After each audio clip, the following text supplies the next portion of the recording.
y el padre de este, y por sus copartícipes, es robustecida también por el relato indirecto de un testigo, Fernando Coltroneo.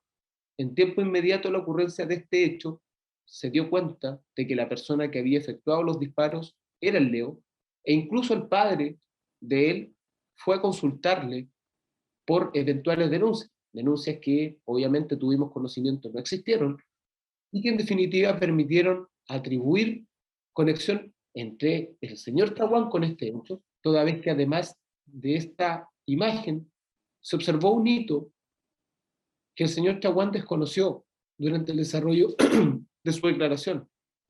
Y es que con posterioridad a la ocurrencia de este episodio, el cual le fue conocido, el cual señaló haber denunciado en un consejo, hecho que no se logró verificar, el cual señaló se denunció a la policía, circunstancia que fue a lo menos desmentida por 4 funcionarios de investigaciones que dieron cuenta justamente del amañamiento que se escuchaba en el análisis de comunicaciones, y es que solo se denunció un desorden dentro del contexto de un estadio mediante el uso de juegos de artificio.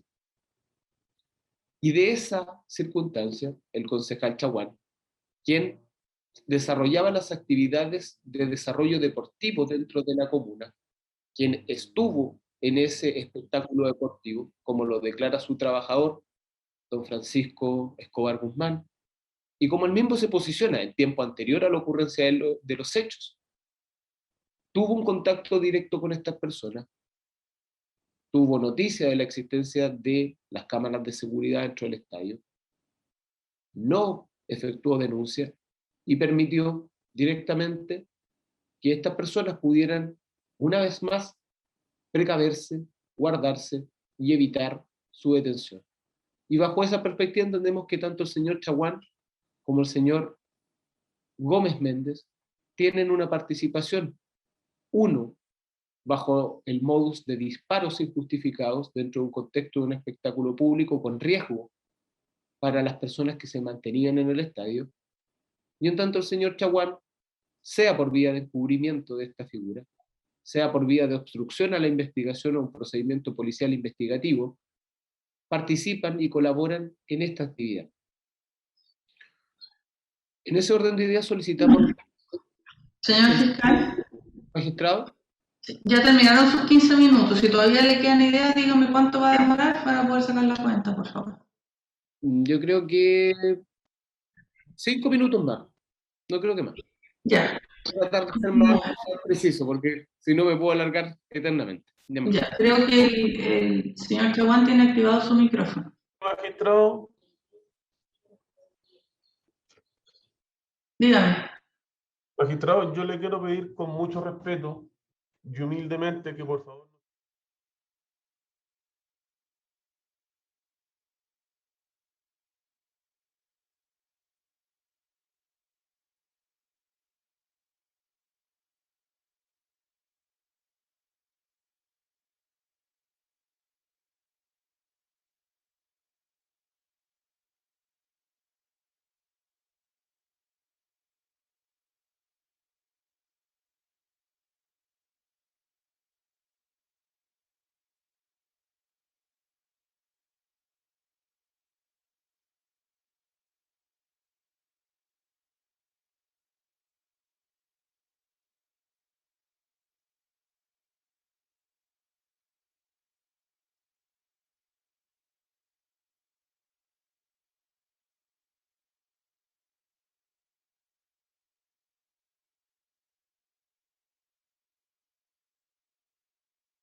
¿Por el chat privado como la otra vez?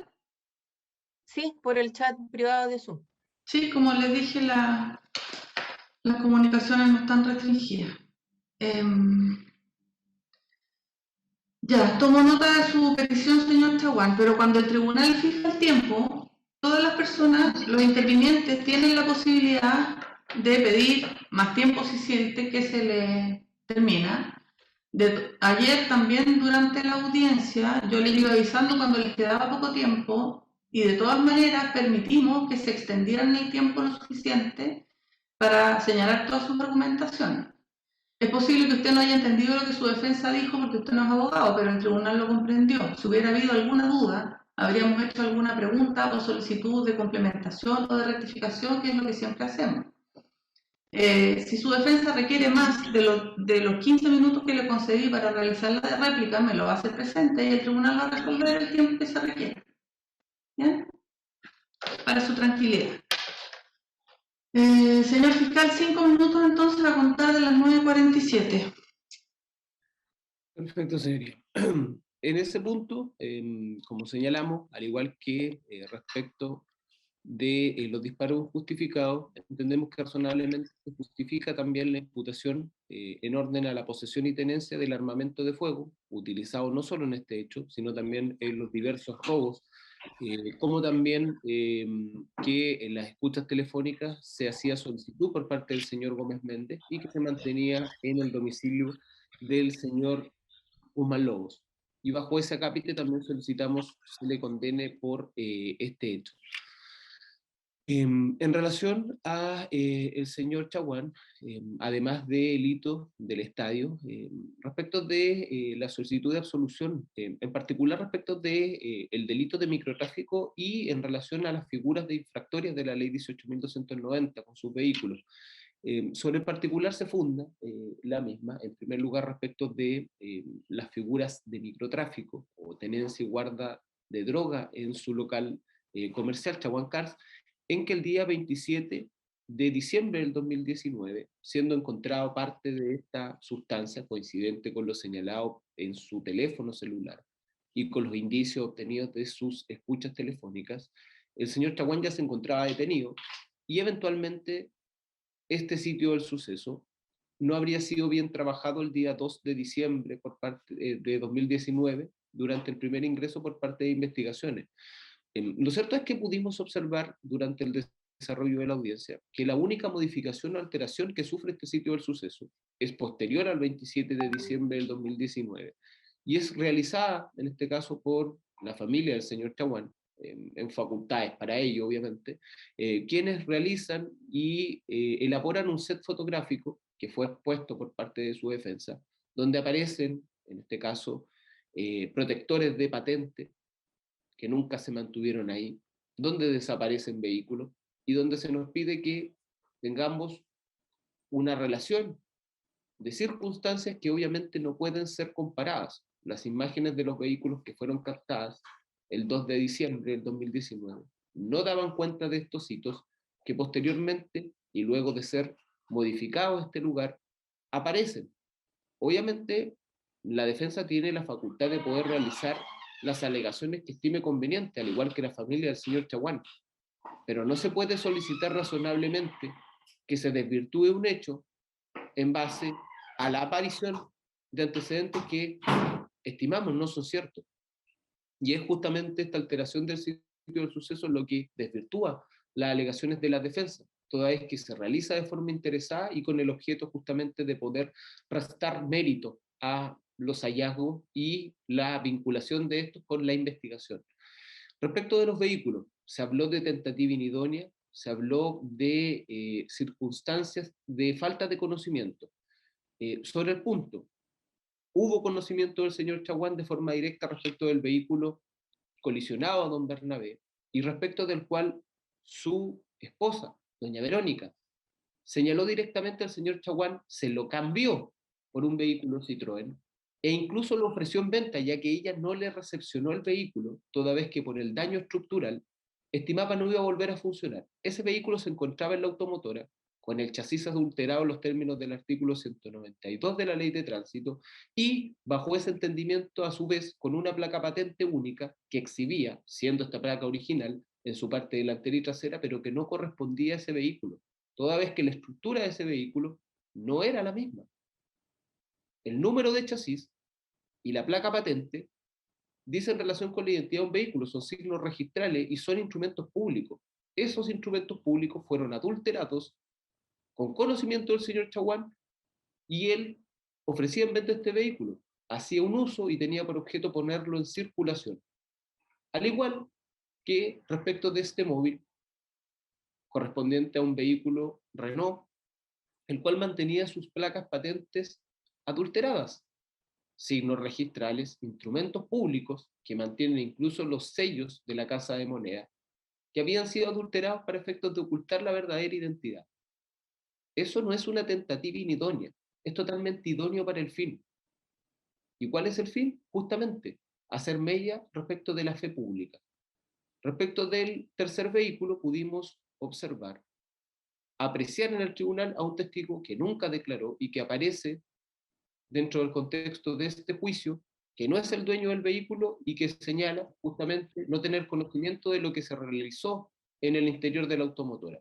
Pero esta automotora justamente realiza esta labor, poner en circulación vehículos a través de modificaciones y que obviamente no se mantenía relación entre la placa patente que el vehículo iba a exhibir con la identidad correcta del móvil, porque esos chasis incluso podrían ser chasis de origen espurio, pues sus números originales fueron eliminados. Y no se elimina, en concepto razonable, aquello que eventualmente se puede reinscribir, sino justamente aquello que se quiere ocultar. Finalmente, respecto de las figuras de tráfico de drogas, en cuanto a la complicidad, dos elementos, convergencia de voluntades, externo y externo. El señor Chaguán facilitó un vehículo Hyundai Santa Fe a Leonardo Gómez, lo intercambió por un Alfa Romeo Juliet, un vehículo Kia Cerato a un Christopher Guzmán, una camioneta Amarok en uso a un Christopher Guzmán, y la San John, que fue reconocida en uso por la agrupación para efectos de cometer una mexicana. Todos esos antecedentes dan cuenta de una facilitación de medios con fines específicos. ¿Y cómo establecemos justamente esta convergencia en aspecto interno? Esto es el conocimiento de la ilicitud de los actos que ejecutaba este grupo. El señor Chaguán, el 4 de septiembre, falsificó, realizó un conjunto de planeamientos respecto de un procedimiento policial para efectos de evitar que sus copartícipes fueran detenidos e incluso presentó en su automotora a personas que no correspondían a los autores del choque al señor Adón Bernabé. El 24 de mayo coaccionó a personal policial para efectos de recuperar un vehículo en posesión de don Christopher Guzmán.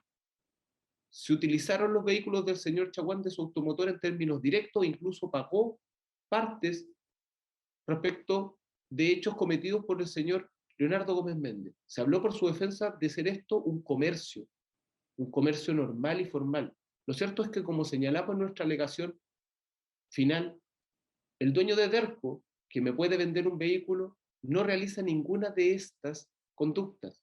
Y es justamente el por qué las apreciaciones de los funcionarios policiales daban cuenta de una actividad que no se condice con un comercio formal y que de manera directa evidencian lo que nosotros señalamos no camina, y es el dolo para la ejecución de actividades ilícitas, y corresponde también a otra de las etapas de eventual participación del señor Chaguán. La defensa podrá cuestionar la complicidad, pero existe un total y ostensible encubrimiento para favorecer el aprovechamiento y generar impunidad. Eso es, su señoría, y por eso a Cápites también solicitamos un veredicto condenatorio.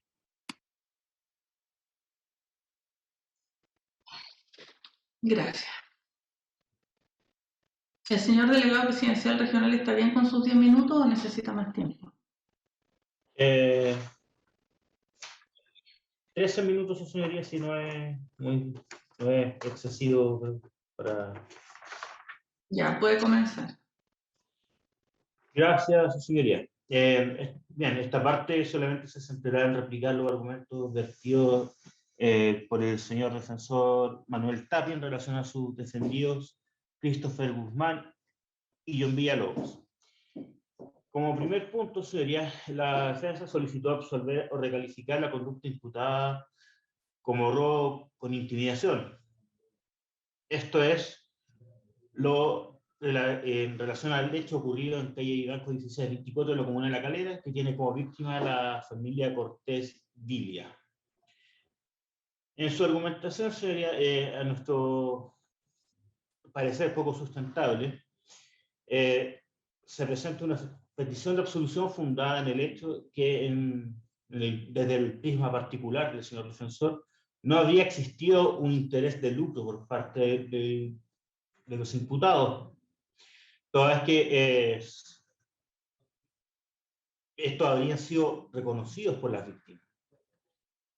Esta aceleración pasa por alto, que se pudo dar por acreditado por el relato de las víctimas, carabineros y funcionarios policiales, todos concordantes, que sí hubo sustracción de especies muebles ajenas desde la propiedad de las víctimas.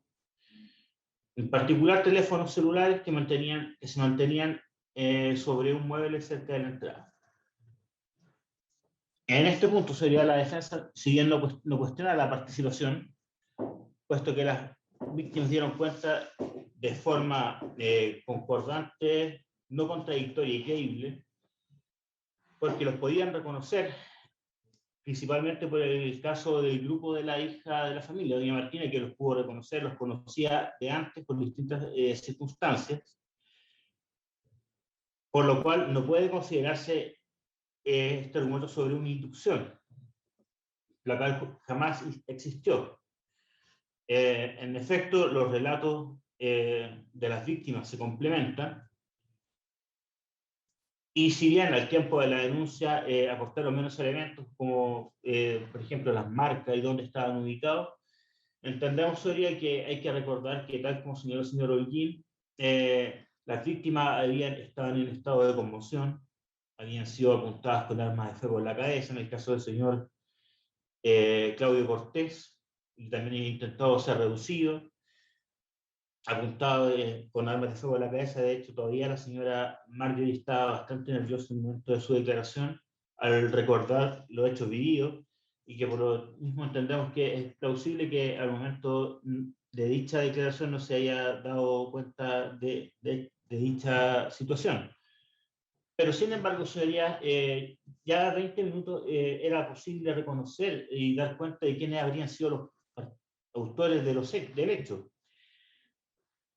Tampoco se cuestiona por parte de la defensa el uso de armas de fuego, y centra el debate de las eventuales motivaciones de los imputados, que no tuvieron ningún recogimiento en antecedentes de la causa, toda vez que el señor defensor esboza que habría sido supuestamente buscar droga, lo cual no se condice con ningún antecedente advertido dentro de la investigación, ni por los testigos, ni antecedentes que su señoría tomado conocimiento, así como tampoco una supuesta inducción en el caso de que también el señor defensor esbozó que doña Martina habría tenido conocimiento de reconocer una escopeta de doble repetición. Tampoco consta que haya existido alguna inducción, y tampoco se le hizo consultas por parte de la defensa al respecto. Por lo mismo entendemos que no tiene sustento dicha aseveración.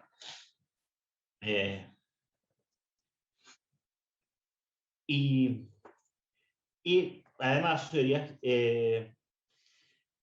intenta la defensa esgrimir una supuesta falta de intimidación, lo cual también a nuestro respecto resulta poco creíble, toda vez que las víctimas señalan que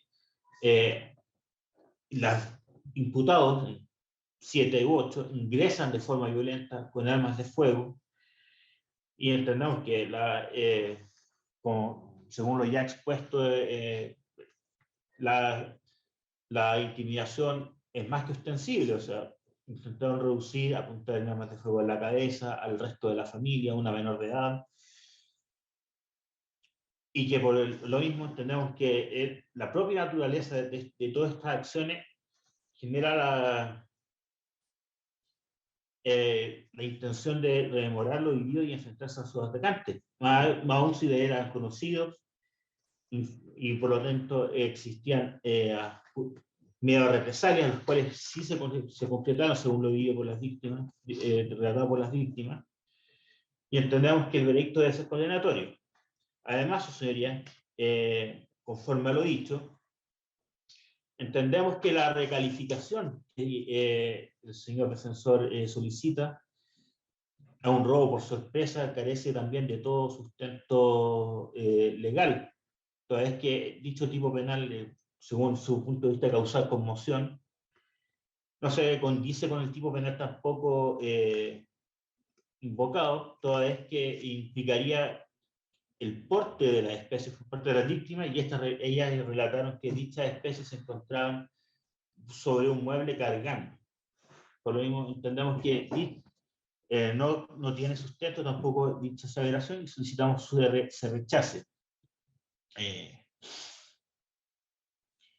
Como segundo punto sería, también entendemos que es estimado relevante controvertir que si bien la defensa no desconoce el porte, no desconoce el porte de armamento de fuego en el Estado, incluso lo asumen sus representados, y es concordante con el análisis de escuchas telefónicas, asumiendo la pelea que dio origen y la participación de terceras personas a quienes no evidencia.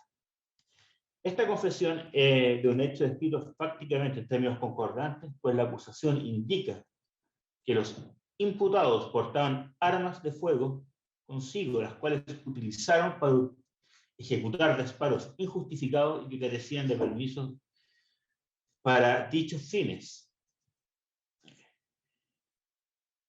El señor defensor obsta una petición de absolución, pues lo razonablemente de conformidad a los hallazgos efectuados en los domicilios de la víctima con fecha 13 de septiembre, solicita que se condene ambas conductas a una pena única y no que se determine que el mismo no existió o que sus imputados no participaron de él, siendo una circunstancia más que una consunción de hechos de una reiteración evaluable conforme a las figuras del artículo 351 del Código Penal.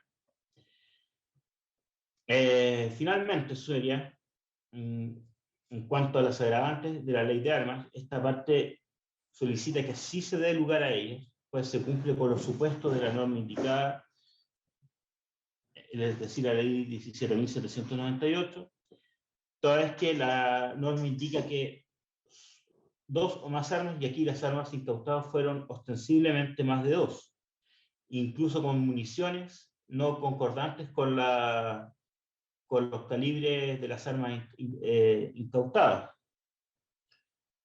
Por lo cual, el tribunal podía razonablemente sancionar tanto la tenencia de armas como la tenencia de municiones, por títulos separados, y tal como también señala la ley de armas, de conformidad al artículo 74 del Código Penal, que interesadamente a los imputados para evitar las penas no puede ser, toda vez que la subsunción no puede ser un artificio para evitar las penas suscitadas en la ley, de acuerdo a los acreditados, toda vez que existe una gran cantidad de municiones de acuerdo a los y armas incautadas según la acusación. Y finalmente sería en cuanto a la asociación ilícita, entendemos que aquí existe asociación ilícita, toda vez que existe una estructura piramidal, que existe división de funciones, el señor Guzmán era el lugar de acopio, venta y distribución de la droga. El señor Méndez era el coordinador, el encargado del cobro de la droga, y el señor Villalobos también guardaba armas y droga en su domicilio. Por lo mismo, entendemos que se cumplen todos los, de conformidad a lo visto y escuchado, incorporado en el juicio. Solicitamos se dicte veredicto condenatorio, sería nada más.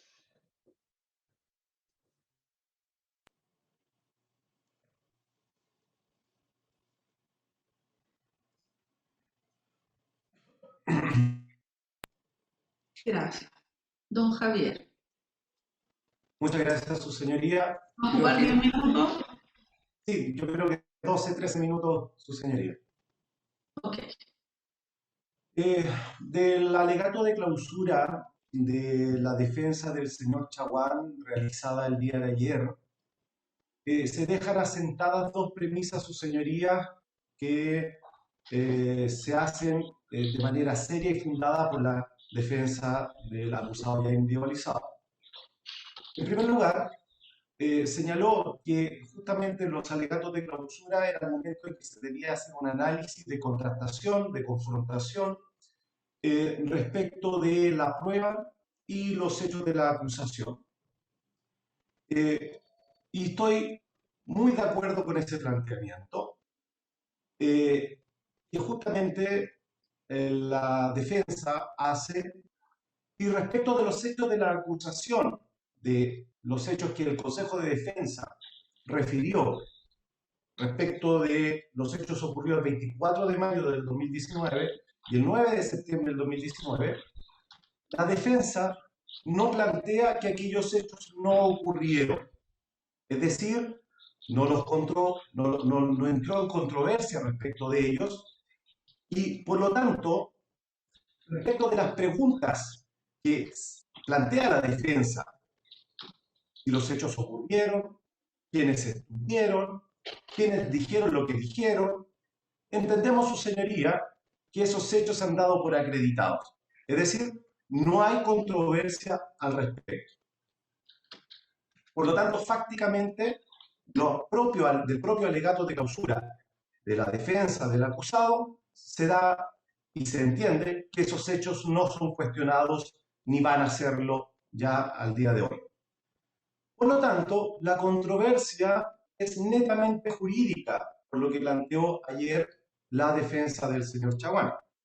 Y también quiero hacer referencia a lo planteado por el colega Juan Carlos Manríquez, quien dijo textualmente en su alegato de clausura que el acusado en los hechos del 24 de mayo y del 9 de septiembre, sin perjuicio de alegar la atipicidad de esos hechos, indicó se prevalió del cargo de concejal, lo cual podría ser reprochable y otros calificativos que señaló, pero alegó la atipicidad.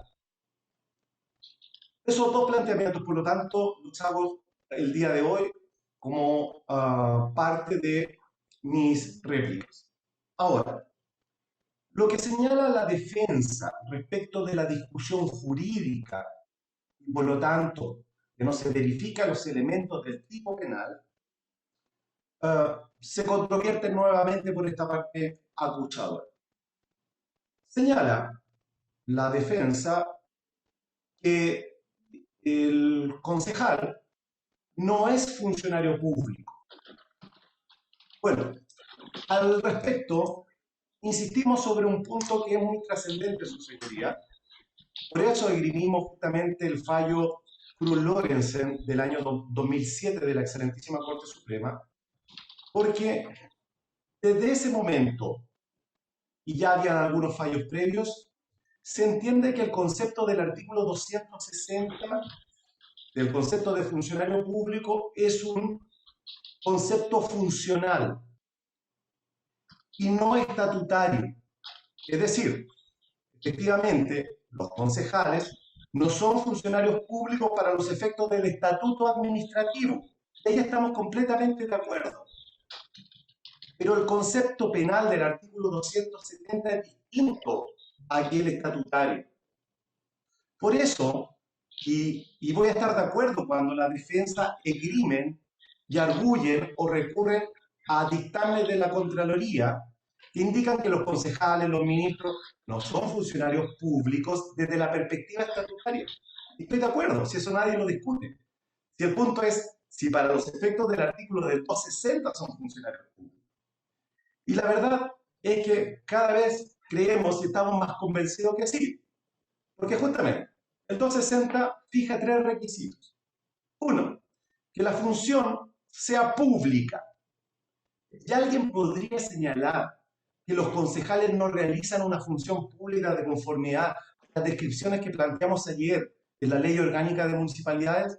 Y justamente los concejales representan a la comunidad, al igual que los diputados y senadores, o diputadas y senadoras. Segundo, que esa función se desempeñe en un ámbito municipal, también lo señala el 260. Y luego, incluso para aclarar la discusión, aun cuando el cargo sea de elección pública. Y por eso es muy importante, su señoría, el fallo que vuestro tribunal dictó referido a la concejal Cintia Marín, o a la ex concejal Cintia Marín.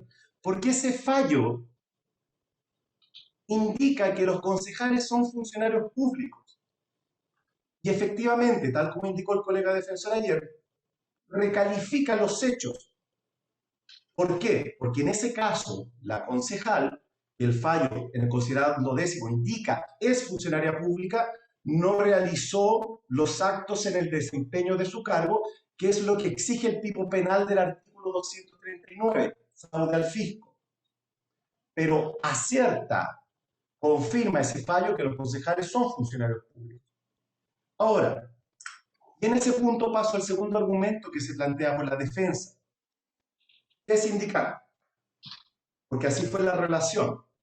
Lo que sucede es que el artículo 240 bis, que es por el cual esta parte acusó, el Ministerio Público también, requiere que el tráfico de influencias sea por parte del sujeto activo en el desempeño de sus funciones. Y ahí hay un craso error.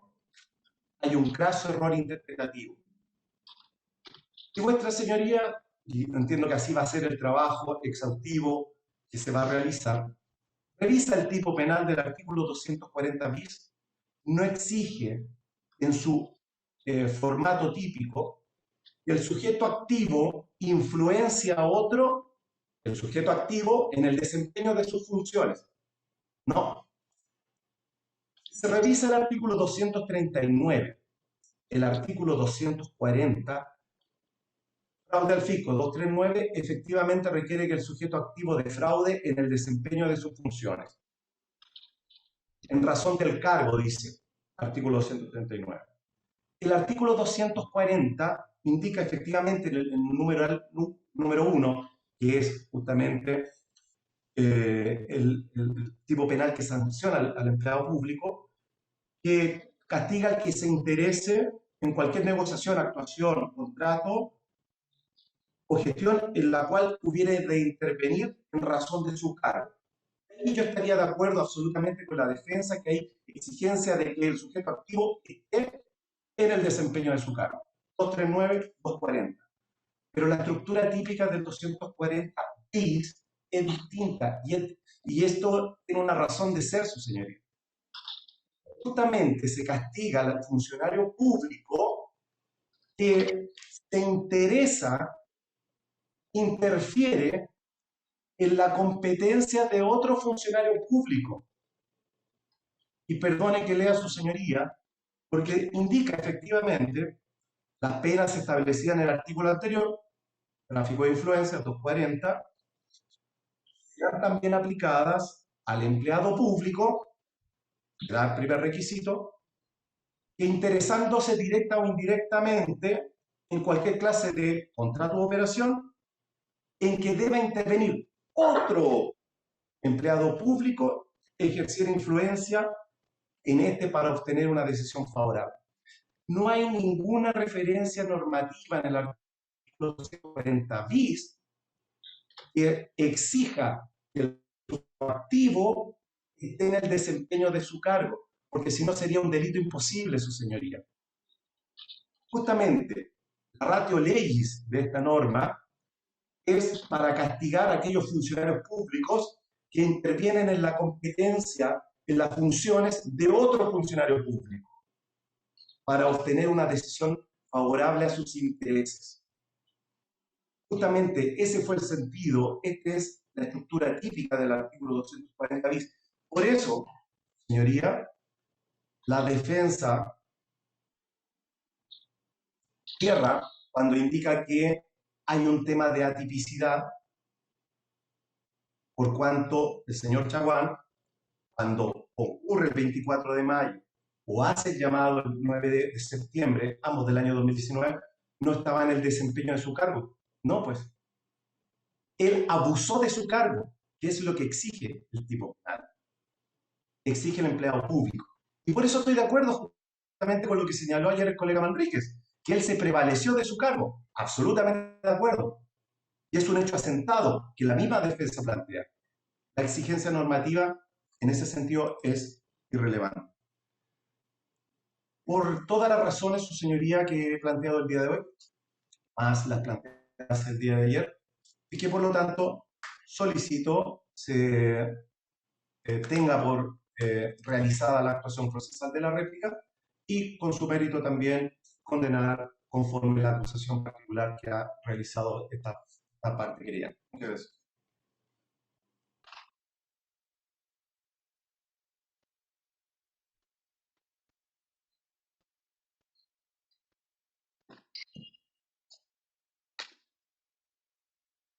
Gracias.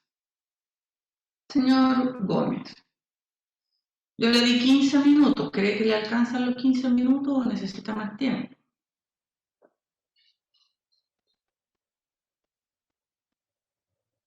Su señoría, dijo señor Gómez. Me falta la Camila. Igual. Ya. Camila, muchas gracias. 10 minutos le dije, ¿va a necesitar los 10 minutos o menos o más? Yo diría que alrededor de 12, 13 también, su señoría. Ayer fueron 10 minutos, la réplica no puede ser más larga que eso. Así que... Entonces 10, ya, perfecto. 5 minutos más necesito. Señora magistrado, disculpe la cárcel de Quillota. ¿Qué pasa en el CDP Quillota?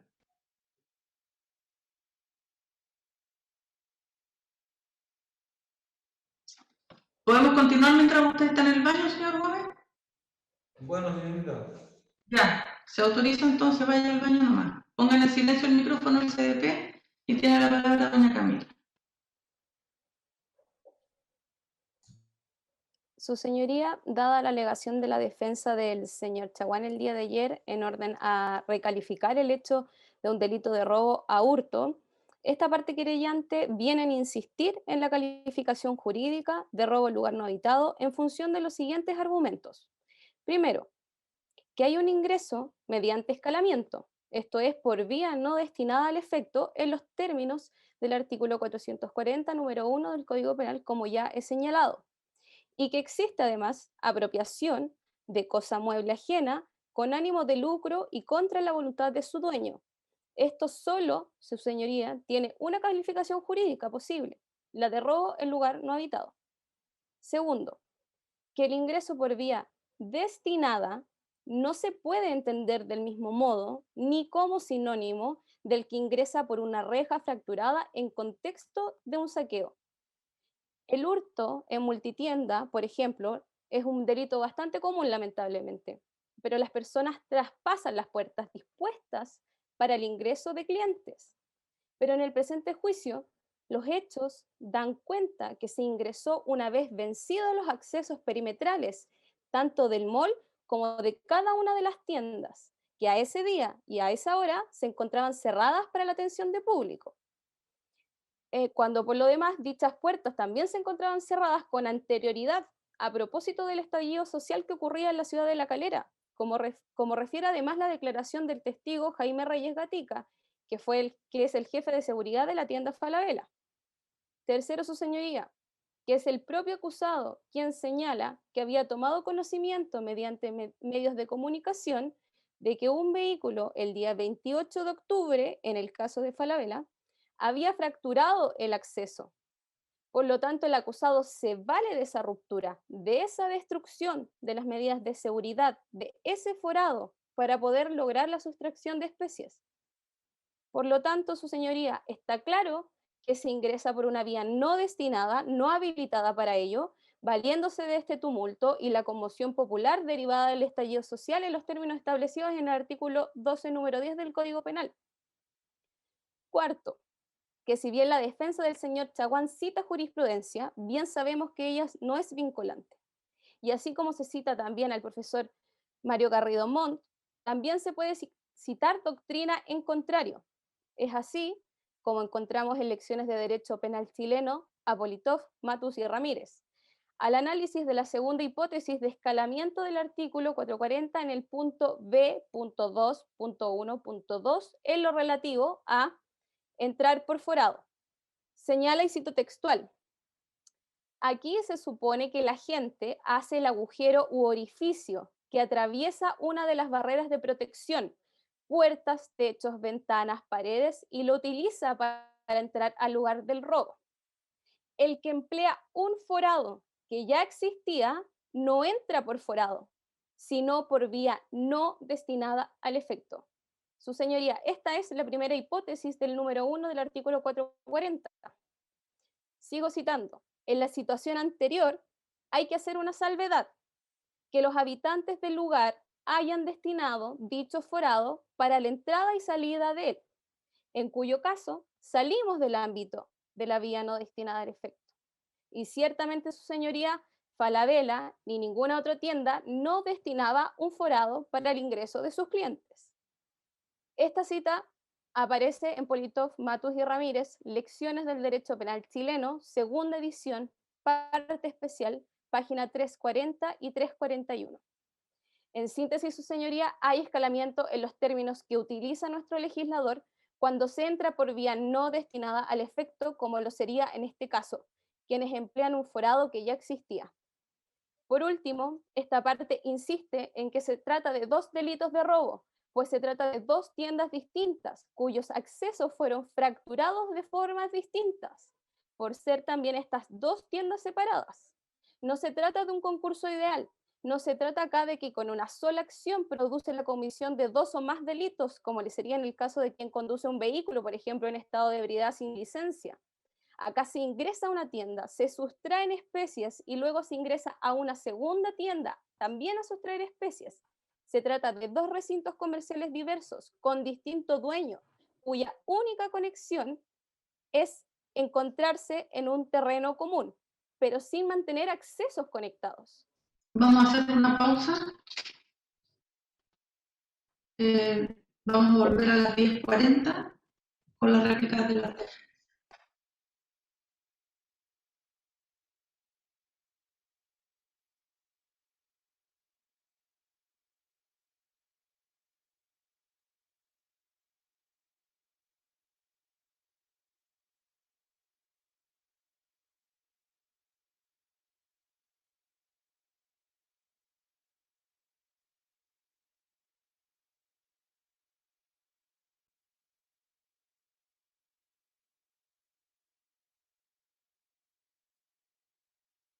Audiencia.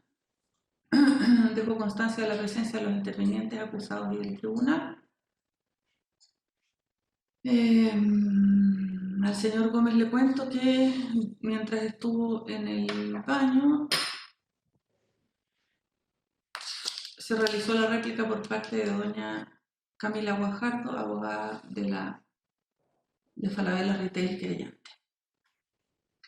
Tiene la palabra el señor Fuentes. ¿Los 15 minutos son suficientes o va a necesitar más? Porque yo dejo anotado aquí para después empezar a avisarle cuando le queda poco tiempo. Yo creo que son suficientes, su señoría, estimo que voy a ocupar menos. Ya. ¿Puede comenzar? Gracias, su señoría. En relación a los delitos de robo, su señoría,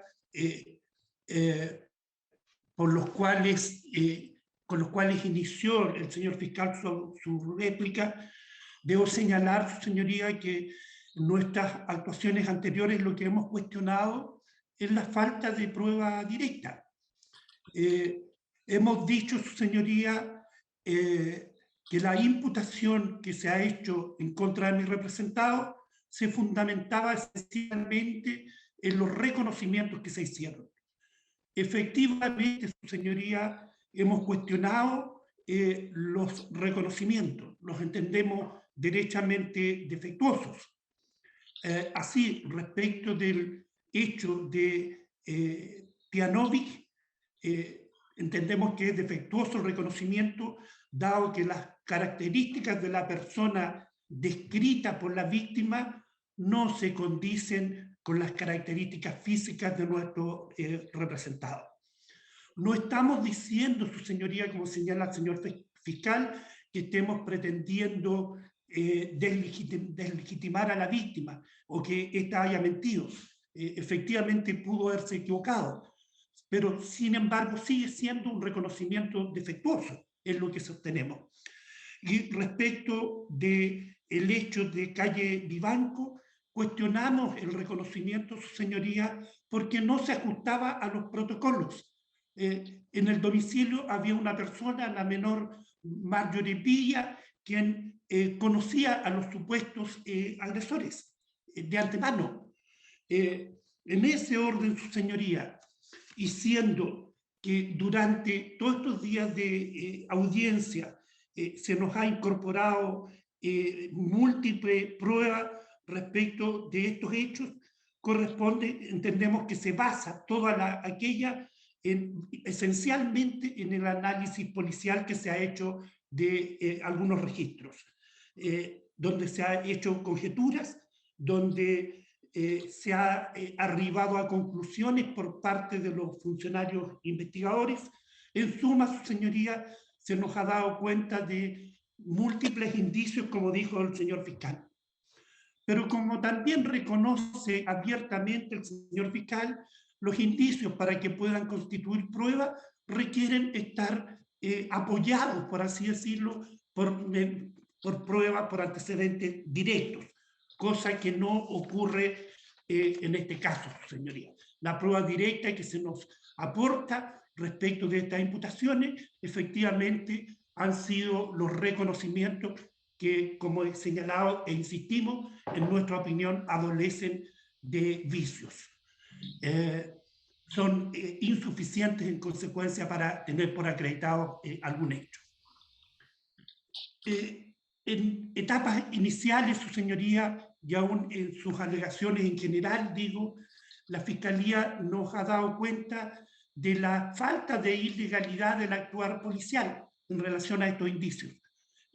Lo que entendemos, su señoría, que no corresponde a un atributo de la investigación como ha tratado de dársenos cuenta, sino que se trata más bien de una obligación procesal. La investigación, o toda investigación, necesariamente debe ajustarse a la ley, a lo que la Constitución y las leyes nos mandatan. El persecutor nos ha dado cuenta que existen indicios múltiples y congruentes. No podemos, su señoría, compartir este criterio. La apreciación policial se basa en conjeturas y conclusiones, y las conclusiones, en definitiva, entendemos, su señoría, que están reservadas en forma exclusiva y excluyente al tribunal que conoce la causa. No compartimos, además, su señoría, porque en ninguno de los casos, y me estoy refiriendo a los robos, se llevó siquiera a cabo alguna diligencia en el sitio del suceso. Nada. No se empadronaron testigos. No se hicieron diligencias específicas en relación a las especies presuntamente sustraídas. Así, por ejemplo, su señoría, habiéndose sustraído de uno de los domicilios teléfonos celulares que corresponden a elementos, como ya señalé, de fácil persecución, que pueden ser georreferenciados, no se hizo ninguna diligencia al respecto. Tampoco se nos dio cuenta siquiera, su señoría, que se hubiese efectuado algún llamado a esos números para tratar de localizarlos, de georreferenciarlos. En definitiva, estamos hablando de deficiencia de una investigación, como señalé, que se basó en conjeturas y conclusiones. Tampoco se investigaron teorías alternativas, su señoría, como ocurre, por ejemplo, cómo pasar por alto el hecho de la camioneta Ford Ranger, respecto a la cual se atribuye a mi representado participación en calidad de autor de un delito de receptación, pero esta camioneta fue vista en poder de una tercera persona que se nos dijo que era un delincuente conocido en la ciudad de La Calera. No se nos aportó siquiera el nombre de ese delincuente conocido. Mucho menos se intentó hacer seguimiento de este vehículo, ni nada que se parezca. Además, supimos que fue recuperado en la ciudad de Viña del Mar, finalmente. El señor fiscal, en su réplica, por lo menos a mí me parece, su señoría, que no ha insistido en la circunstancia de que mi representado hubiese sido el líder de una banda, como se le trató de definir. Sin embargo, quiero precisar un par de antecedentes a ese respecto. Se les indicó como líder, básicamente, según entendemos, por el hecho de haberse referido, además, a Christopher Guzmán como su cachorrito. y además porque era el mayor del grupo. A ese respecto quisiera señalar, tu señoría, que los delitos que hemos conocido, siempre se nos habló de 6 o 7 individuos que integrarían esta banda. No tenemos a 6 o 7 de esta banda, su señoría.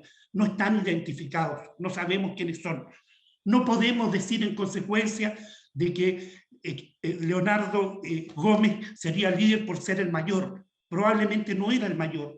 De los 3 de esta supuesta banda que tenemos son personas de edades análogas. No pasan de los 21, 22 años ninguno de los 3. No sabemos de los restantes, que probablemente pudiese ser que eran de más edad.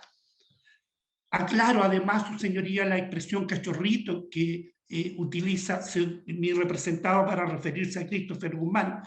Su señoría, esta expresión la utiliza también el padre de mi representado, don David Gómez. Él se refería a Leonardo como su cachorrito, se refería a su hija Nayeli como su cachorrita. Su hija Nayeli era la pareja de Christopher. Probablemente de ahí arranca la expresión cachorrito, su señoría. No tiene que ver con el ser el líder de una organización, ni mucho menos de, como una asociación ilícita como pretendió sostenerlo uno de los colegas. Su señoría, tampoco podemos hablar de un centro de acopio, como se nos refirió nuevamente por el señor fiscal. No existen antecedentes a ese respecto. Los coimputados Guzmán y Villalobos nos señalaron que se dedicaban a las quitadas de droga. Nos señalaron que luego de verificarse estas gestiones ellos se repartían la droga. Esto es congruente absolutamente con los hallazgos, como yo señalé el día de ayer. En los domicilios de ambos se encontró droga, más no en el domicilio de mi representado, ni un solo gramo. No solo no había droga, no había armas, no había indumentaria PDI, no había en su domicilio dinero, no había especies provenientes de ningún ilícito. Su señoría, creemos de que la prueba que se ha aportado no permite satisfacer los estándares condenatorios que la ley exige, y eso es lo que hemos cuestionado. Descarta absolutamente la existencia de un centro de acopio, el hecho que se haya encontrado droga y armas en diversos domicilios, por lo menos en nuestra opinión, su señoría. En ese contexto, su señoría, creemos de que la prueba que se nos aportó resulta absolutamente insuficiente para alcanzar el estándar que nuestro legislador exige, y en esas circunstancias insistimos en nuestra solicitud de que se dicte veredicto absolutorio. Gracias, señoría.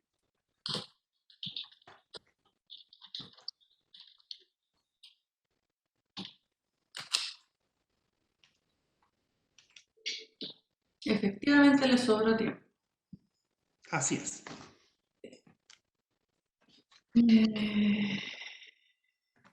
Don Manuel. Muchas gracias, magistrado. ¿15 minutos? No, magistrado, va a ser breve, 10 minutos. Yo creo que va a ser menos de 10 minutos. Sin prejuicio de ello, yo sé que vuestra magistrado me va a hacer presente si es que me estoy excediendo, pero va a ser breve, magistrado. Su señoría, primero que todo, comenzar dándole las gracias al colega Lagos por darme la posibilidad de replicar, ya que el Ministerio Público no hizo uso de ese derecho respecto a la alegación de clausura formulada por esta defensa. Primero que todo, su señoría, cuando yo discutí el elemento objetivo del robo con intimidación, lo hago por una cuestión objetiva, por una cuestión que evidenciamos durante todo este proceso en cuanto a la comisión del delito. Lo dije en mi alegato de clausura, que no es necesario solamente tener una víctima para poder configurar un tipo penal, sino que se requieren de elementos diferentes que en la suma de todos de ellos hacen un tipo penal culpable y castigable. En este evento, su señoría, nosotros cuestionamos evidentemente los principios rectores del robo con intimidación, es decir, el artículo 432, que en definitiva el que permite dar origen a esta tipificación penal. Esta defensa entiende que no ha logrado probarse, más allá de toda duda razonable, el ánimo de lucro de la apropiación de estos 2 teléfonos celulares sin la voluntad de su dueño, y hago uso de las propias palabras del señor Lago y tratando de corregirlas de él en lo que declararon las víctimas, su señoría. Tanto don Claudio como doña Marjorie hacen presente de la interacción pacífica al comienzo de estas personas, de este grupo de personas en calle Vivanco, quien le dicen que le señalan supuestamente una orden de entrada, por lo cual don Claudio voluntariamente abre la puerta del inmueble. Por lo tanto, su señoría, discrepo absoluta y completamente de lo dicho el señor Lago cuando él trata de poner en juicio una circunstancia que no declararon las víctimas, que supuestamente estas 7 personas de manera violenta y armada hacen ingreso al domicilio. Las propias víctimas, sin contrainterrogación de la defensa, señalan una dinámica diferente. Su señoría, sumado un poco a las alegaciones del colega Fuente respecto a este mismo robo, su señoría, a nosotros nos llama profundamente la atención si en 20 minutos después de se tenían identificadas las personas en una situación de flagrancia, no se haya dictado una orden de arresto o un seguimiento directo o una aprehensión espontánea de mi representado, su señoría. ¿Por qué? Porque existía duda, su señoría, específicamente si el delito había ocurrido o no. Les recuerdo a vuestro tribunal que las víctimas no son las que llaman a los funcionarios policiales. De hecho, es más, una de las víctimas no quería declarar y no lo hizo en esa instancia, sino que después convencía por su marido a declarar porque ella y su hija eran víctimas. Su señoría, hago presente nuevamente que don Claudio, en su declaración, el principal víctima de estos hechos, niega absolutamente que estas personas buscaban droga. Evade esa pregunta, señalando a viva voz. Ellos saben a lo que iban, porque ellos saben, no pudiendo decirlo espontáneamente él, que supuestamente estas personas buscaban droga. Cuando yo hablo, su señoría, de los elementos rectores del tipo penal y de este ánimo, es porque tampoco dentro de este juicio se pudo determinar qué individuo acá presente o de los otros sujetos no reconocidos se habría apropiado del teléfono, de qué forma. Dicen, se lo llevaron. ¿Quién se lo llevó? ¿Cómo se lo llevaron? Y cuando también hablo respecto a la intimidación necesaria, su señoría, es porque esta defensa entiende que para poder configurar este delito, el Ministerio Público ha planteado la hipótesis de que ellos se disfrazaban de policías de investigaciones. En ese entendido, esta defensa podría dar como cierta los presupuestos establecidos por el Ministerio Público. Pero a contrario censo, su señoría, durante la secuela de este juicio no se rendió prueba alguna que pudiese acreditar, más allá de toda duda razonable, que estas personas presentes utilizaban ropa similar o igual a la de la PDI. En un hallazgo espontáneo y directo por parte de la Policía de Investigaciones en los domicilios de los 3 investigados, no se le encontró ningún indicio que pudiera acreditar ello. Cuando esta defensa, su señoría, hizo presente respecto al conocimiento o a la preparación que había tenido la señora Martina, la hija del matrimonio que evidenció estos hechos, es porque le llama la atención a esta defensa, su señoría, que ella de manera voluntaria dice en estrado que lo reconoce porque lo encuentra en Facebook, en una fotografía de Facebook con las mismas armas. Esas fotografías de Facebook en este juicio no fueron rendidas ni tampoco exhibidas, ni siquiera a los funcionarios policiales de oídas. Por lo tanto, su señoría, es obligación de esta defensa poder generar esta duda razonable. ¿Habrá existido realmente un robo con intimidación en estos hechos? Esa es la duda que esta defensa trataba de plasmar en su alegación de clausura. No entiendo, su señoría, si es que el ánimo de estas 7 personas que ingresaron a este domicilio era robar, no llevarse ninguna especie de valor visible en el domicilio. Esa circunstancia la esbozan las propias víctimas, su señoría. Y es lo que a mí me hace llamar la atención. Si el fin objetivo era robarse 2 teléfonos celulares de un avalúo de 180.000 pesos para 7 individuos, de verdad, su señoría, no le veo ninguna ganancia y ninguna objetividad ni sustento legal para poder determinar una pretensión, como ya lo dije en mi clausura, de las más graves del Código Penal chileno. Por lo tanto, su señoría, cuando yo invito en el evento de que vuestro tribunal considere que existe una sustracción y llamo a recalificar, es porque en definitiva la intimidación que supuestamente habrían sufrido estas víctimas no tiene ningún correlato con supuestamente la sustracción de estos 2 teléfonos celulares. Se me apagó una cámara, no sé si están todos. Es la mía, que me moví y se corrió el cable, pero estoy aquí. Perfecto, gracias, magistrado. En ese mismo orden de idea de lo que yo he ido planteando respecto a estos hechos, su señoría, yo entiendo que existe una duda razonable y por algo lo hago presente con todos los argumentos ya esgrimidos de que si eventualmente existió o no un robo con intimidación por los propios presupuestos establecidos en la norma, su señoría. Por lo tanto, por eso hablo de objetividad, porque si fuéramos los subjetivos, su señoría, que ya lo dije en mi clausura, vuestro tribunal analizará como corresponde toda la prueba rendida en este juicio, tanto la declaración del primer funcionario policial que llega al sitio del suceso, que señala de manera directa que la víctima hablaba de droga, el señor José Holguín, su señoría, que también en su dinámica, sin perjuicio de que no relata específicamente que la víctima haya hablado de droga, da un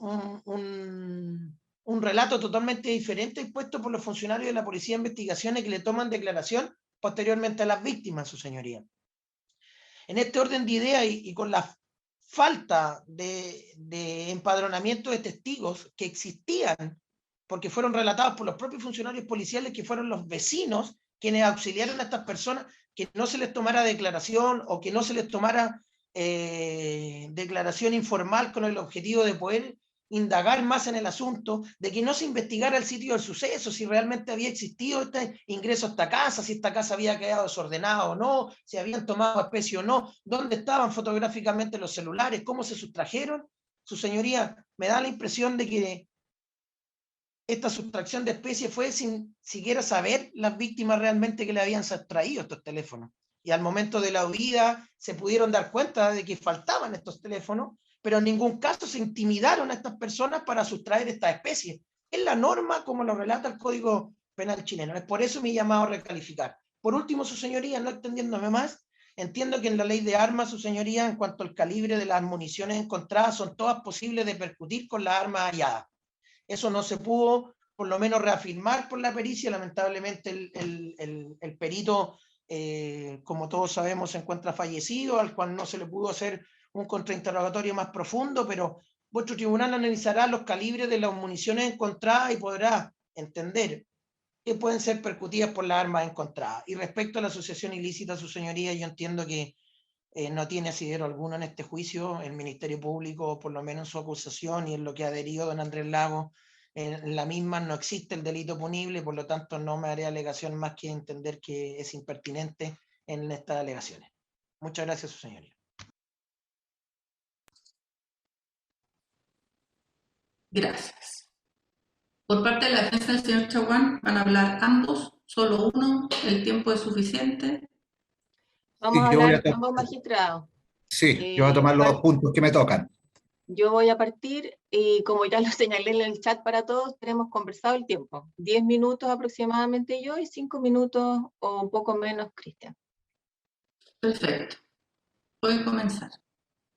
Gracias, señoría. El estándar de duda razonable para lograr la convicción condenatoria tiene dos niveles probatorios. El primero e indispensable es la suficiencia de prueba de cargo, es decir, que se aporte la prueba directa para acreditar los presupuestos fácticos de la imputación. Y en un segundo nivel, que no siempre ocurre, es la producción de prueba de descargo, que permite ponderar y mantener esa duda razonable para la absolución. En el caso del señor Chaguán, en los hechos señalados por los acusadores en la réplica, el primer nivel probatorio no ha sido superado por el acusador, Ministerio Público, Consejo de Defensa del Estado. Y por el contrario, se ha rendido prueba de descargo suficiente que mantiene la presunción de inocencia indemne. Es así porque se ha dejado de rendir prueba directa de los cargos que se imputan. No declara Milena Vicencio, pieza fundamental para dar cuenta de delitos vinculados con la ley 20.000, o la incorporación de los autos supuestamente clonados, para dar cuenta de la falsificación que indica el fiscal. Sin embargo, el certificado de anotaciones vigentes de ambos autos y el número de chasis coinciden, y no se explica con la prueba rendida las razones por las cuales aquello ocurre. Y evidentemente, debido al giro de Chaguán Cars, entre el tiempo que me dio entre el segundo allanamiento y las fotografías que se exhibieron ante el tribunal por esta parte, no estaban todos los autos porque hubo muchos que tuvieron que devolverse a sus legítimos propietarios porque estaban en reparación. No está la declaración de Francisco Cobar Guzmán, quien daría también datos sobre la ley 20.000 y sobre la asistencia de don Karim Chaguán Serna al estadio. Don Francisco Cobar Guzmán ha sido nombrado durante todo el juicio por los funcionarios policiales. Fue nombrado por el fiscal el día de ayer y fue nombrado por el fiscal del día de hoy, pero su declaración no está. No sabemos si declaró 1, 2 o 3 veces. No sabemos cuándo declaró, no sabemos la extensión de las declaraciones y no sabemos a qué momento de la investigación se refiere lo que ha indicado los funcionarios policiales. No está la declaración de Marilú Cuevas, quien fue la que supuestamente habría entregado los videos de las cámaras de televigilancia del estadio. No está la declaración de Alejandra Pérez, que habría sido quien acompañaba a doña Marilú. No está la bitácora del estadio que nos diga quién ingresó y quién no el día de los hechos y en días posteriores. No fueron exhibidos los videos de las cámaras de televigilancia supuestamente adulterados para poder identificar en qué momento estos fueron cortados. Por ello, el caso paradigmático de insuficiencia de prueba por la parte acusadora y de aportación de prueba de descargo es el delito de obstrucción a la investigación por una supuesta eliminación de partes de una filmación de una supuesta balacera ocurrida en el estadio Nicolás Chaguán Nazar el día 24 de agosto del año 2019. Toda la prueba acusadora rendida para sostener este cargo es indirecta. Los oficiales de caso que recibieron los supuestos videos de las cámaras y lo que ellos analizaron, con un par de fotografías. De hecho, la propia prueba de cargo a través de Cristian Vargas en la pista número 113, en el minuto 6 a 6:25, nos da cuenta que no se escuchó en ninguna de las interceptaciones telefónicas al señor Yamal Karim Chaguán Serna, indicando que borró las cámaras, aceptó borrar las cámaras cámaras fueron borradas o alguna vinculación con ellas. Y por el contrario, la prueba común entre el Ministerio Público y esta defensa, don Fernando Cotroneo, en la pista 153, minuto 16:51 a 17:24, da cuenta de que no hubo desmanes que él hubiera escuchado y que si hubiese sido tan grave como los que señalan en esta acusación, el árbitro debiese haber parado al partido y haber realizado y aplicado sanciones, lo que no ocurrió. Además señalan en el minuto 19:25 al 19:58 que si es que hubiesen existido estos desmanes, en los registros debiese haber habido algún hecho de esta naturaleza. Y no existe ningún hecho registrado en ellos. Pero tampoco tenemos esos registros porque el Ministerio Público no los trajo a colación. En la pista 154, minuto 20:20 a minuto 20:30, él mismo señala que él no tiene vinculación con el señor Karim Chaguán, que de hecho él puede ser una persona non grata para Karim Chaguán, pero que de las preguntas que le hicieron los funcionarios policiales las sintió insidiosas, como si él estuviera cometiendo algún delito. La evidencia de descargo controvierte y reafirma la tesis de la defensa y además reafirma la duda razonable para la absolución.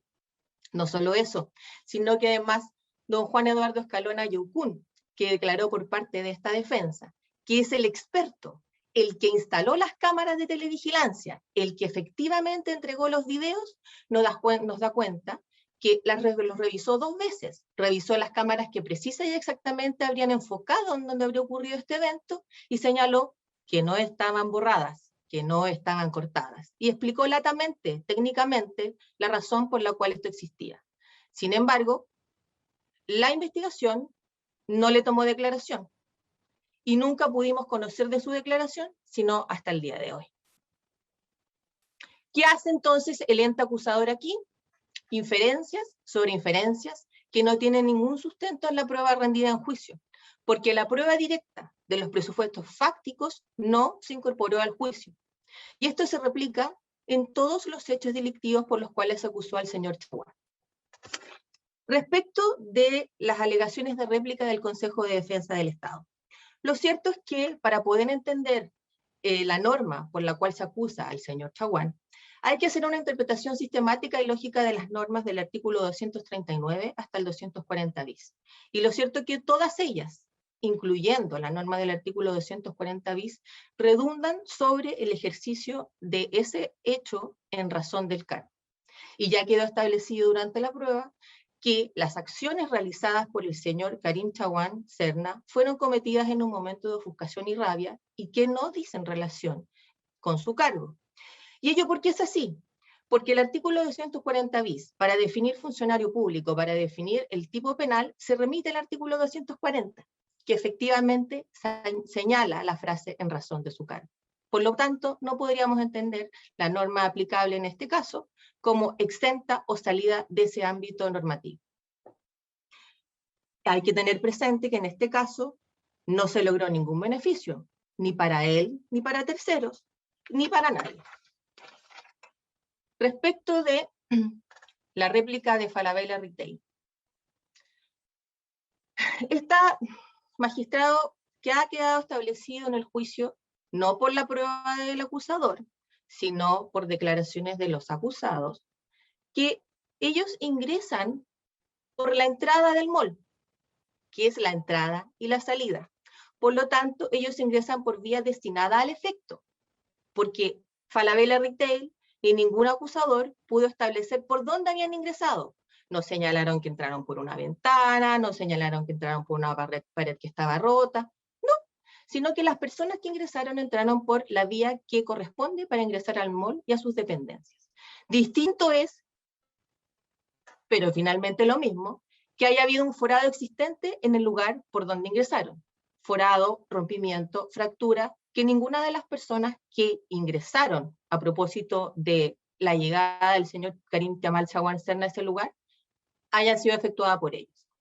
En ese sentido, entiende esta defensa que no se cumplen con los presupuestos que ha señalado Falabella Retail, porque si bien ellos no acreditaron por dónde ingresaron, sí se pudo establecer que ingresaron por la entrada. Lo que pasa es que antes de eso ya había un forado, que no realizaron ellos. Y ello no cumple con los elementos del tipo penal, justamente por las propias argumentaciones y por la propia doctrina que ha señalado el día de hoy Falabella Retail en su réplica. En ese sentido, dada el comportamiento realizado por el señor Karim Yamal Chaguán Serna ese día, entendemos que estamos en una figura de inducción de un delito único, que sería un hurto. En consecuencia, magistrado, dado lo señalado el día de ayer, lo señalado el día de hoy, y lo que hemos visto en relación con la prueba durante todas estas semanas, esta defensa sostiene la petición de absolución y de recalificación en los delitos indicados.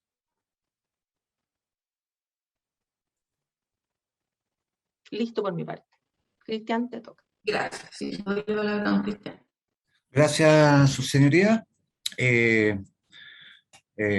Felipe, estimado contradictor del Ministerio Público, hizo dos planteamientos respecto al microtráfico de la cadena Chatía, ubicada el 27 de diciembre del 2019 en el local La Automotora de nuestro representado. El Ministerio Público, y acá entiendo de que parte de una premisa totalmente al revés a lo que constituye las premisas en el derecho penal de actos. Y en este caso, de acuerdo a lo dicho por el colega contradictor, lo que está haciendo es presumir el conocer y el querer de mi representado en cuanto a saber que había una sustancia en el casino, y segundo, que esta sustancia era de aquellas que están prohibidas por la ley 20.000. Y no obstante eso, quiso igualmente poseerla. Entonces, lo que nos manifiesta, de acuerdo a las circunstancias que rodean el hallazgo de dicha droga, es que debe presumirse ese conocimiento y ese querer, es decir, presumir el dolo, es decir, presumir de derecho la responsabilidad penal. Y no, la premisa es totalmente la contraria. Es el Ministerio Público el que debe acreditar precisamente, incluso por indicios, ese conocer y ese querer, ese dolo que no se presume, y además que está prohibido constitucionalmente presumir de derecho la responsabilidad penal.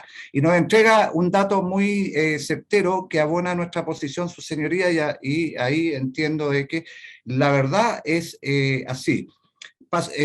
Don Karim Chaguán estaba privado de libertad desde el 2 de diciembre de 2019, fecha en la cual se habría cerrado la automotora y quedó a disposición de la familia y no de terceros ajenos. Desde ese punto de vista, entonces, también propuso que tenían a su disposición el local, incluso eventualmente para generar alguna alteración de evidencia, por ejemplo, como la entrega de vehículos y mover ciertos elementos que estaban en la automotora. Si Karim Chaguán hubiera tenido conocimiento de la existencia, además de que estaba en un lugar distinto al que él ocupaba como administrador de la automotora, si Karim Chaguán hubiera tenido conocimiento de la existencia de ese molido que no se puede vincular a través de las fotografías que se trajeron de su teléfono celular porque son de distinta naturaleza, si realmente hubiera conocido, entonces hubiera alterado el sitio del suceso y no hubiera dejado ahí esa bolsa con la sustancia durante 25 días. En consecuencia, aquel dato que nos entrega el propio fiscal abona nuestra tesis de que efectivamente acá el dolo no se puede inferir y muy por el contrario se puede establecer de que no tenía conocimiento y menos el querer de poseer dicha sustancia. En cuanto a la complicidad, bueno, hay un obstáculo importante entregado por el artículo 16 que es insalvable, de que la cooperación tiene que ser respecto de un hecho determinado y tiene que ser anterior o simultánea. Y lamentablemente ese hecho no se ha podido establecer por el objeto material del delito del artículo 3º de la ley 20.000.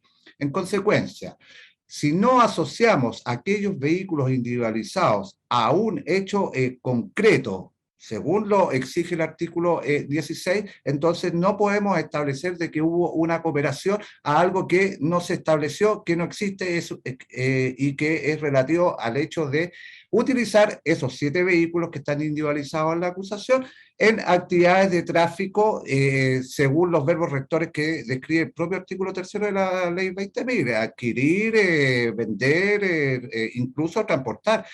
No existe absolutamente ninguna evidencia para ello y el hecho final, el único hecho constatable es el del 13 de septiembre de 2019 cuando se sorprende la sustancia ilícita en 2 o 3 de los inmuebles de los coimputados. Por lo tanto, incluso hay una lejanía que impide conectar los vehículos y como lo decía también, ahora a propósito de los robos que se efectúan con otros vehículos que no, ninguno de ellos era de Chaguán Cars, cabe preguntarse entonces, porque también el Ministerio Público dice de que producto de la actividad de tráfico, además compraban estos vehículos, y que lo dijo en algún momento, pero tampoco eso es tan así, ni tampoco está probado, porque los coimputados no se dedican solamente al tráfico de drogas, su señoría. Y en ese sentido, el producto que se pudo haber generado a propósito de los delitos de robo, donde se pudieron haber generado, de hecho, dinero, y también pudieron haberse obtenido dineros de otras formas, incluso de otros ilícitos de los que pudiéramos ignorar, o incluso haberse conseguido dinero, como se revela en los chats entre Leonardo Gómez, y rectifico acá que todo el día de ayer, todo el alegato señalé al señor Méndez, Gómez Méndez. En ese sentido, su señoría, estos chats decían que cuando Karim le preguntaba por su dinero, por las diferencias que habían, decía que iba a salir a caminar el dinero. Eso puede ser salir a conseguirse el dinero, salir eventualmente a cometer otro delito, no sabemos de qué naturaleza. Por lo tanto, eso demuestra de que efectivamente no tenemos absolutamente ni un elemento que nos permita tomarnos para hacer una inferencia excluyente en este caso. Por lo tanto, acá se pueden dar varias hipótesis y eso ya es suficiente para generar la duda razonable y echar abajo estos indicios que van demasiado lejos en relación con las exigencias de que se trate de un hecho concreto. Y para terminar, sus señorías, el propio Ministerio Público mencionó actividades con vehículos vinculados con la ley 20.000, habló del BMB, conducido por el señor Guzmán, que llevaba droga, pero sin embargo ese vehículo fue retirado por falta de documentos y no fue uno de los vehículos individualizados como aquellos que estaban destinados para la facilitación del tráfico de drogas. Y en cuanto al choque de la camioneta San John, no es más que un ilícito de la ley de tránsito y que de manera alguna puede vincularse con un tráfico de drogas, y que la cooperación que presta ahí en ese caso el señor Chaguán para la reparación del mismo vehículo no era baladí en el sentido de que se trataba de una simple cooperación, sino que había un interés económico en el sentido de que le cobraba la reparación del mismo. Ya lo dijo Carolina, lo que rodea esto tampoco vino a declarar una fuente directa. Milena, la madre de Milena, que también era una fuente directa, tampoco vino a declarar. Francisco Escobar tampoco, menos el Pemo, de quien se hizo mucha leña también, que también estuvo ausente en este caso. Y en consecuencia, desde ese punto de vista, entendemos, su señoría, de que el propio discurso que nos entrega el Ministerio Público da cuenta de que efectivamente tenemos esta falencia probatoria que impide llegar a la condena que se solicita. Solamente eso, señorías.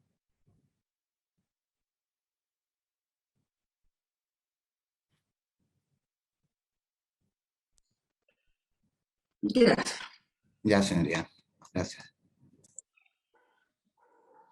Antes de darle la palabra a los acusados, vamos a hacer un receso de 15 minutos, porque los jueces debemos reunirnos en una sala privada.